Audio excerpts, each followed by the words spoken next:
واش بصح بوصفير ما عندوش الدواء؟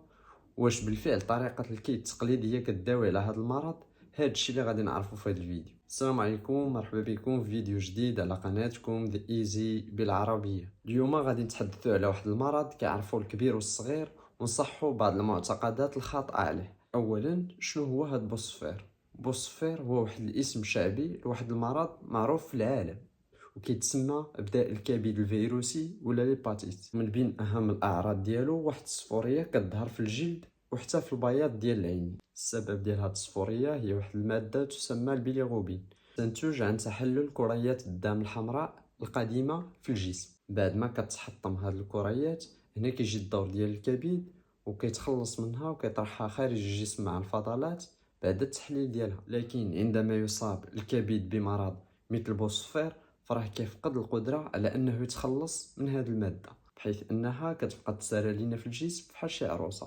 في اخر المطاف كترسب في الانسجه، خصوصا في الجلد وفي بياض العينين. كتسمى هذه الظاهره باليرقان او الصفرة، او باللغه الفرنسيه ليكتير. الناس كيظنوا انه كاين نوع واحد ديال بوصفير، لكن الحقيقه كاين عده انواع. نوع ا ولا ليباتيت ا كينتقل من الماكله بحال الفريز، حليب الابقار الغير مبستر، واللي كان دار ضجه مؤخرا. هذا ما خطيرش بزاف، ولكن الحذر واجب. نوع بي هذا خطير شويه، حيت كينتقل عبر الدم والعلاقات الغير محميه. الناس ديال الوشام حتى هما معنيين بهذا الشيء. النوع الثالث اللي هو ليباتيت سي، وما ادراك ما ليباتيت سي.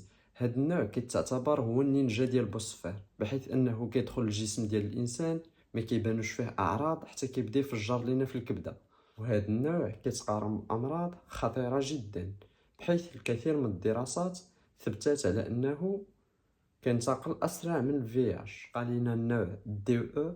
هاد الانواع قلال بزاف وغارمون في كيكون. دابا المقطع اللي كنتسناوه كاملين، واش الكي بالفعل كيداوي على بوصفير؟ غادي تقول لي شي حد قريب ليك كوا على بوصفير وداوى منه. هذا راه امر طبيعي، ولكن ما كيعنيش انه هو السبب في الشفاء ديالو. كتفسير علمي لهذا الشيء، ماشي اي حد بانت فيه الصفوريه راه فيه داء الكبد، بحيث انه كاين امراض وحده اخرى كتظهر نفس الاعراض. الحاجه الثانيه وهو انه كاين النوع ا اللي كيداوى بوحدو، يعني الكي كان مجرد صدفه. الحاجه الثالثه والاخيره وهي انه بعد عمليه الكي يقدر الانسان تحسن النفسيه ديالو شويه، وهنا كيزعم على انه راه برا. دابا اجي نتخيلوا هذا المشهد السينمائي. تخيلوا معايا واحد المرض بحجم ليباتيت سي اللي كيتقارن بامراض فتاكه، واحد السيد كيقول لك اجي نحرقك من راسك وغادي تبرا. فحالاش زعما هذا الفيروس غادي يخرج مع الدخان مثلا؟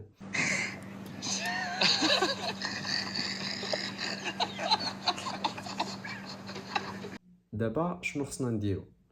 فحال ما بانوا فينا بعض الاعراض ديال بوصفير، ما علينا غير نديرو استشاره طبيه. الحمد لله كاين علاج، كاين لقاح، وكاين عقل نستعمله. وهاد المره فحال ما قال لك شي حد راه كويت على بوصفير، ما فيها باس سولو شمن النوع. الا قال لك ما عرفتش، قول له راه خصك تمشي للطبيب باش تعرف، ماشي شي بلاصه اخرى. خلاصه القول الاخوان، الكي راه تعذيب مجاني، فرحموا راسنا شويه.